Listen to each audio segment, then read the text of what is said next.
Thank you very much for coming again. You see, the title is Teaching and Learning Language in the Real World. Now, I think most everybody here learned at least a little bit of English, maybe a lot of English, right? Now, remember the way you learned English. Remember the way you learned English in the classroom and compare it to the way you use language in the real world. Is it different? Remember how you learn English? Many people, they learn hello, how are you, I'm fine, and you? You remember that stuff, right? Is that the way people use English in the real world? No. Or even Arabic. Does anybody use modern standard Arabic in the real world? Who speaks modern standard Arabic? Anybody? Sorry? Okay, so occasionally. So I'm going to try to talk to you today about a marriage between learning English and using social media and technology to create a real world platform so that we're not relying just on teachers and textbooks, that we're trying to utilize the technology for helping our students learn. And I heard some of the questions you were asking to Dr. Maria about some of your concerns about using social media. And I hope at the end of the presentation, I'm not very good at technology. You saw I couldn't even figure out my slides. But I hope at the end of the presentation, you'll realize that you can make the social media and the technology a tool, something you don't need to be afraid of, something you can use to enhance learning and make language learning something that works in the real world. So I realized that how many of you work in schools somewhere? I mean, it's very important before I even start. How many of your students have access to computers all the time? Okay? Do you have computers in your classroom? You have a setup like this? MashaAllah. I'm surprised that everybody has such a way. So, remember, the content for English language is whatever you want it to be. It doesn't have to be a textbook.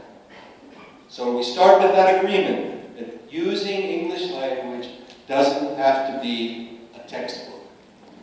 You have control over the content, and the content you can take from using some of the social media. That's the beauty of teaching languages. Now, if I'm teaching art history, like Dr. Maria does sometimes, I'm responsible for the content of art history.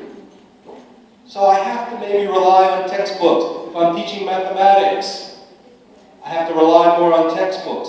But if I'm teaching language, what do I want students to be able to do? I want students to be able to use real language. I want them to practice. I want them to engage with the language. And that's where social media is a tool for you. Okay?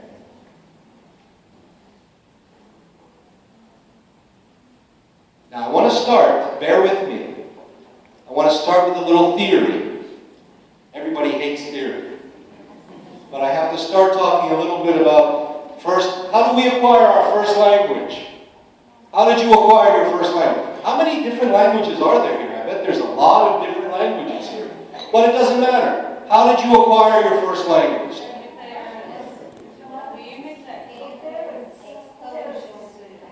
Well, have you ever heard of this guy Chomsky? Anybody heard of this guy Chomsky?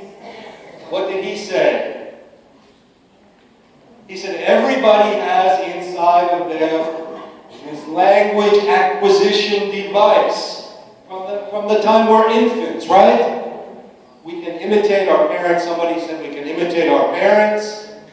We look at the world around us, and we learn our first language because it's innately part of our physiology, our biology. We do it very easily. Does anybody give us a book to do that? No. Does anybody even teach us to do that? Maybe a little bit. Maybe a little bit. We call it the mother tongue, right? Because we talk about our mothers and maybe our fathers. We don't call it father tongue for some reason. But we talk about our mother tongue because maybe mothers are helping us, instructing us to get our first language. So we talk about first language, and we usually talk about acquisition more than learning. Yes. If we talk about second languages, and I think almost everybody here has a second language. How many have two languages here? Raise your hand. Come on, every more than that, right? How many have three languages? 4, 5, I know you've got more and more languages, right? Who has 10 languages? Anybody? Okay, so theorists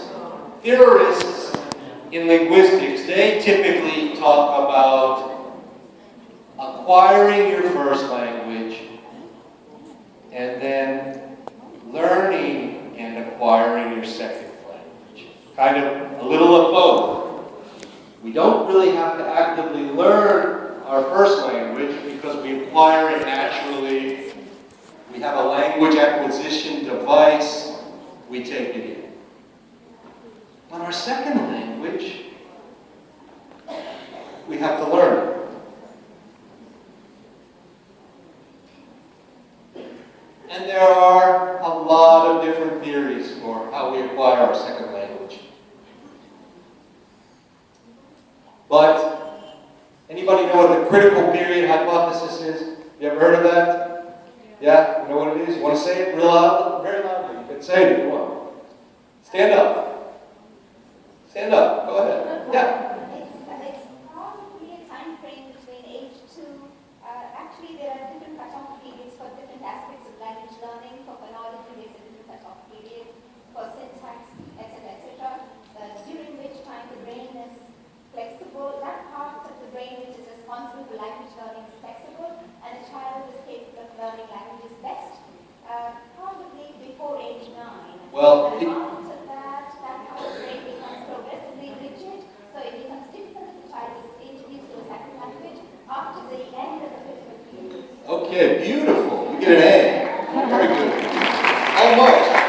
Okay, so we usually talk about the critical period hypothesis. Once a child hits puberty, it's usually not age specific. Once a child hits puberty, the child's ability to learn a second language at near native levels becomes very diminished. Now, so, what's the best way to learn a second language? I bet the people in this room who have near native English, they lived in an English-speaking country, didn't they? So, if you can raise your child in a country where English is the native language before they're in puberty, and they're exposed through immersion to that for an extended period of time, that's the best way for them to learn the language.